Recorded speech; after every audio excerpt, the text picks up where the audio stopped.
Dollar की ऊंची उड़ान का सिलसिला जारी। इंटरबैंक मार्केट में ₹1.85 महंगा होकर 204 रुपए की रिकॉर्ड सतह पर पहुंच गया।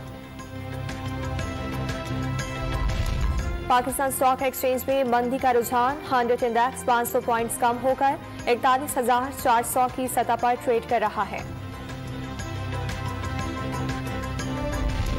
लॉन्ग मार्च के दौरान तोड़फोड़ के मुकदमात में असद उमर, शाह मोहम्मद कुरैशी और शेख रशीद समेत तमाम 38 मुल्जिमान की अबूरी जमानत में 20 जून तक तौसी। शाह महमूद ने पुरअमन एहतजाज अपना हक और तमाम केसेस मन घड़त करार दे दिए। चीन से इमदाद हुकूमत नहीं, पाक फौज की वजह से मिली।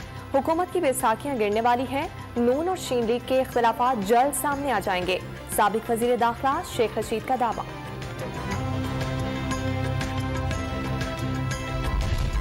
₹3200 अरब के पंजाब बजट में 699 अरब रुपए का तरक्याती प्रोग्राम शामिल। सरकारी मुलाजिमीन की तनख्वाह में 15 और पेंशन में 5% इजाफे का इम्कान।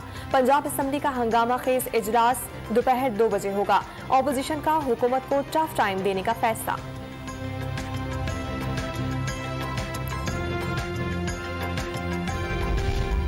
खैबर पख्तूनख्वा का 1300 अरब रुपए का बजट भी आज पेश किया जाएगा। तरक्याती अखराजात के लिए 350 अरब रुपए, ज़म अजला के लिए 222 अरब रुपए से जायद रखने की तजवीज़। विफाक से टैक्सों की मद में 550 अरब रुपए मिलने की तवक्को।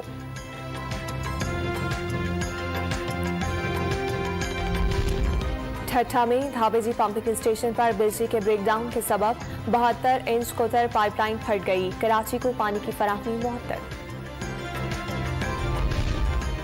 बालाई इलाकों में बारिशें न होने से दरियाए सिंध में पानी का बहरान मजीद शदीद हो गया। किल्लत 59 से बढ़कर 61% तक पहुंच गई। और हुर्रियत रहनुमा यासीन मलिक को भारतीय अदालत में सजा के खिलाफ लंदन में एहतजाज। मुजाहिरीन का बरतानवी पार्लियामेंट से भारतीय हाई कमीशन तक मार्च। मोदी सरकार के खिलाफ नारे लगाए।